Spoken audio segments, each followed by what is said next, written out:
ಪಠ್ಯಪುಸ್ತಕದಲ್ಲಿರುವ ಕಾಡಿನಲ್ಲೂ ಒಂದು ಸ್ಪರ್ಧೆ ಪಾಠವನ್ನು ನನ್ನ ಸ್ನೇಹಿತರು ನಾಟಕದ ಮೂಲಕ ಪ್ರದರ್ಶಿಸಲಿದ್ದಾರೆ.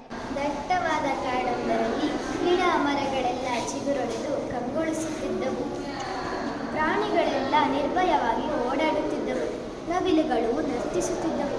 ಗಿಳಿ ಗುಬ್ಬಿಗಳು ಚಿಲಿಪಿಲಿ ಎಂದು ಉಲಿಯುತ್ತಿದ್ದವು. ಎಲ್ಲ ಪ್ರಾಣಿಗಳು ಸಂತೋಷದಿಂದ ಸಹಬಾಳ್ವೆ ನಡೆಸುತ್ತಿದ್ದವು. ಕಾಡಿನ ರಾಜನಾದ ಸಿಂಹವು ಕಾಡಿನ ದಿನಾಚರಣೆಯನ್ನು ಆಚರಿಸುವ ಬಗ್ಗೆ ಚರ್ಚಿಸಲು ಎಲ್ಲ ಪ್ರಾಣಿಗಳನ್ನು ಸಭೆಗೆ ಕರೆಯಿತು. ಕಾಡಿನ ಎಲ್ಲ ಪ್ರಾಣಿಗಳನ್ನು ಚರ್ಚೆಗೆ ಕರೆಯೋಣ.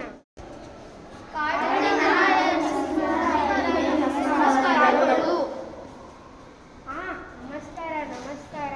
ನಾವೆಲ್ಲ ಕಾಡಿನ ದಿನಾಚರಣೆಯನ್ನು ಅದ್ದೂರಿಯಾಗಿ ಆಚರಿಸೋಣವೇ? ಆಯಿತು, ಆದರೆ ಈ ವರ್ಷ ವಿಶೇಷವಾಗಿ ಆಚರಿಸೋಣ.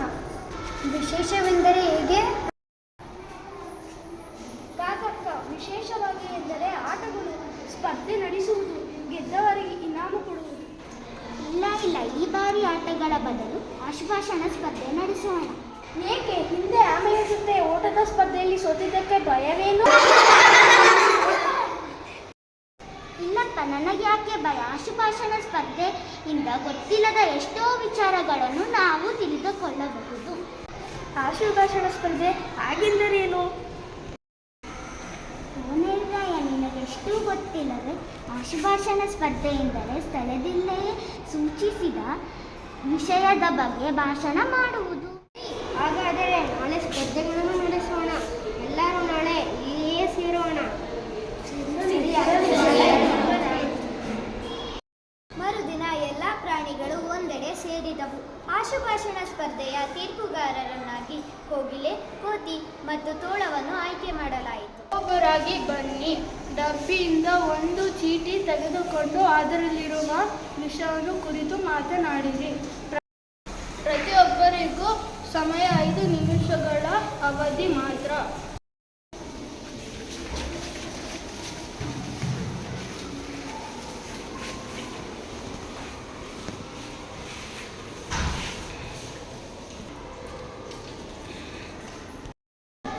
ಅಪ್ಪ, ಚೀಟಿಯಲ್ಲಿ ನನಗೆ ಇಷ್ಟವಾದ ವಿಷಯ ರೇಡಿಯೋ ಒಂದು ಸಂಪರ್ಕ ಸಾಧನ.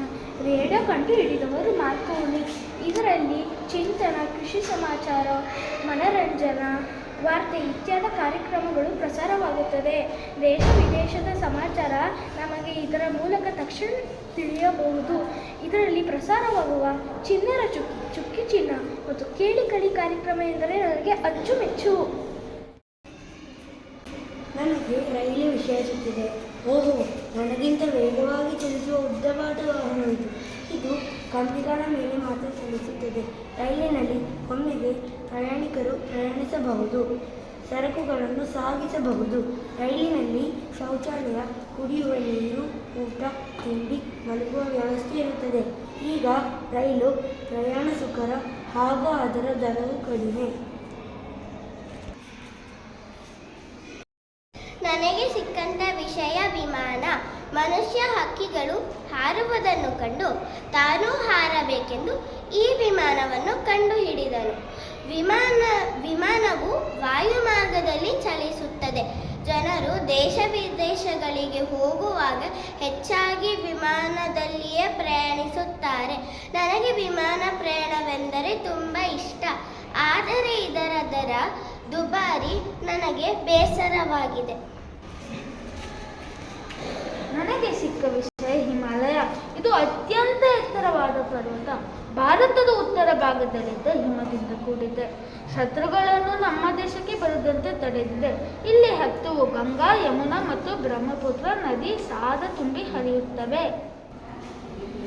ಕರಡಿ ಮಹಾರಾಜರೇ, ನಿಮ್ಮ ಸಮಯ ಮುಗಿಯಿತು.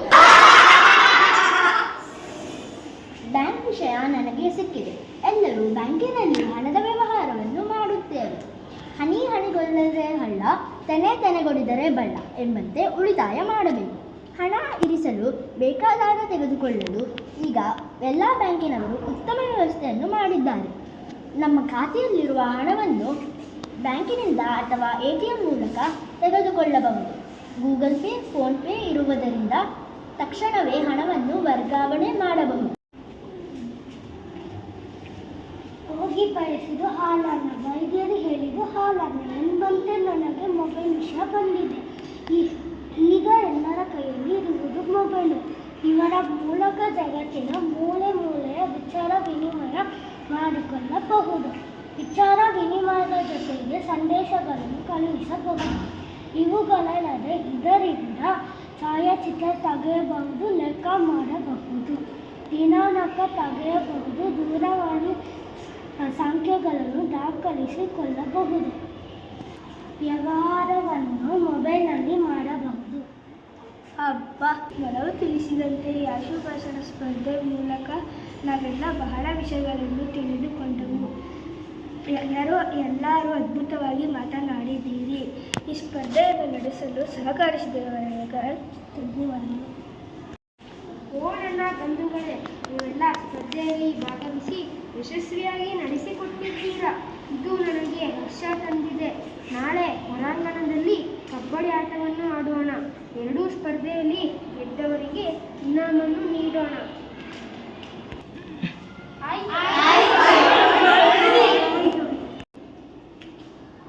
ನಾಲ್ಕನೇ ತರಗತಿಯ ಪಠ್ಯಪುಸ್ತಕದಲ್ಲಿರುವ ಕಾಡಿನ ಒಂದು ಸ್ಪರ್ಧೆ.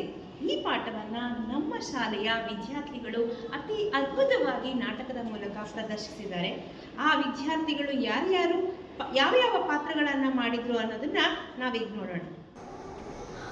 ನನ್ನ ಹೆಸರು ನಿಬೀಶ್. ನನ್ನ ಹೆಸರು ಶಿವಕೇಶವ್. ನನ್ನ ಹೆಸರು ಪ್ರಥಮ್ ಕೇಲು.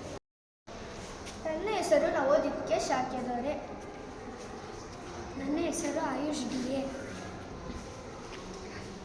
ನನ್ನ ಹೆಸರು ಶಮಿತ್ ಎನ್ಎಚ್. ನನ್ನ ಹೆಸರು ಶ್ರೀನಿಕಾ SP. ನನ್ನ ಹೆಸರು ವಿಹಾನ್ ವರ್ಧನಾಲ್. ನನ್ನ ಹೆಸರು ಶ್ರೇಯನ್ GA. ಹೆಸರು ಪ್ರೇಕ್ಷಾ R ಚಂದ್ರನ್. ನನ್ನ ಹೆಸರು ಜಾಗ್ವಿಯನ್. ನನ್ನ ಹೆಸರು ನಮ್ರತಾ ಎ.